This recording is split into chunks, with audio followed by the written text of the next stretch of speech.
Apologies for the month-long delay of this video. I apparently lost the script and had to redo it.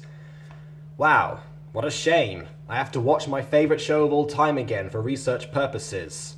My life is so hard.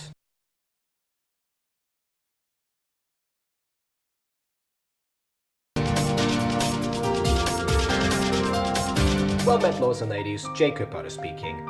Nearly a month ago, I posted a what-if scenario of what would happen if the pivotal moment when Aphmau finally meets FC arrived in an equally logical point in the story. That is to say, what if Aphmau met FC early? This concept seems outlandish to us now, but I explained in part 1 how it could have actually happened realistically as early as episode 4. And that is what we're exploring in the after effects of in this video. I covered up to the following Monday, the time when episode 6 takes place. Conveniently, we open up with a text conversation between the two titular characters of this what if. Now, in this reality, they still text each other, but the ending emotional section of this conversation, namely, "Are you okay being my friend?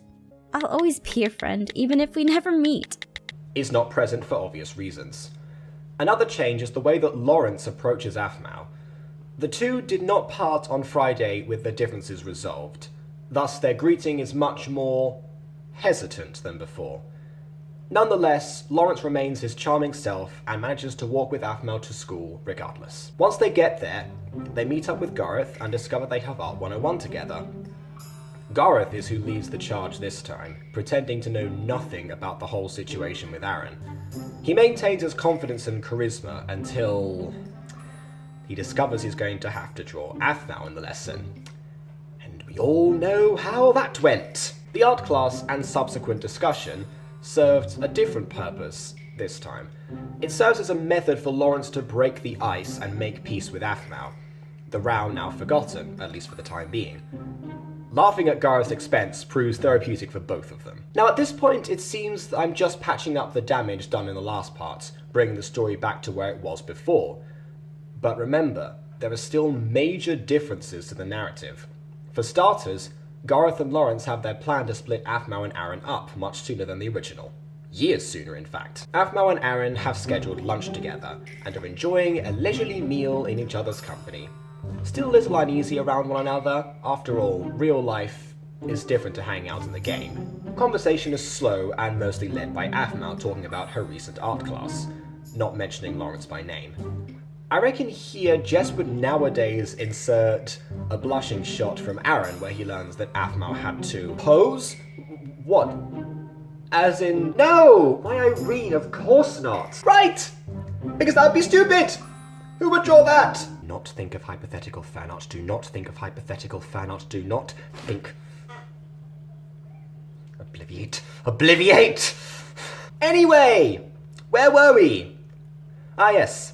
After absolutely nothing happens, the pair enter an awkward silence and continue munching away. That is when Gareth and Lawrence come bursting in, followed by about 5 to 10 cats and slap a fish on Aaron's table. If you don't know what I'm going for here, this is it. I'm thinking about getting the pancakes. I'm not entirely sure. I don't really feel like... Lawrence? Gareth? What are you guys doing? What are all these cats? Did you guys seriously try to get the cats to attack Aaron with a fish? You know what? Go home, you two. I'll talk with you guys later. See what I'm dealing with, Aaron? Anyway, should I get pancakes? What? Is the first thing they came up with there? It's the first thing they come up with here. It makes sense. Besides, this time they were smart enough to disguise themselves as cats with potions and scurry away before any fighting started. Nothing starts, as the other cats are also transformed students from the witchcraft class. Nothing starts, as the other cats are also transformed students from the witchcraft class. They all just keep running after Garmeow and Parents and leave the lunching pair utterly dumbfounded. Shu and FC look at each other and burst out laughing. Classic wacky MyStreet. By the time episode 7 rolls around, nothing much happens. Vlad still becomes the third not alone buddy like in the original. This time though, when he goes off to class, Aphmau has quite the different reaction to Jean and the crew and their local in the hallway. Remember, This is the first time Aphmau has seen the Shadow Knights in this reality, so when she tries to sneak past them unsuccessfully, Jean's only words to her are, "Beat it, freshman," and she does. Tioni does not appear. Aphmau is slightly less late for class, but still has to see Mr. Gavin afterwards. This time, Aaron greets her with a smile, to which she responds with, "What'd I miss?" And that's where we're going to leave things for right now. All in all, things seem to be going rather well for everyone involved, except Gareth and Lawrence, who got mauled by cats. But come on, they should have paused to consider the effects of their actions.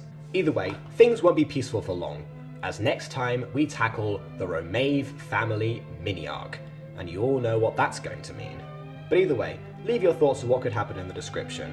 Obviously, I'm also visiting the Meaty Style Christmas storyline, so I've got 2 what-ifs going on at once, but come on, let's add a few more. Why not? Let's have some fun over the holidays, or the lead up to the holidays, because I'm not on holiday yet. Still got assessments to do.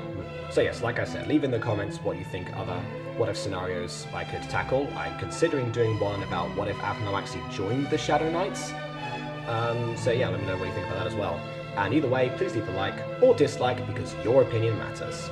And on that note, until next time, farewell.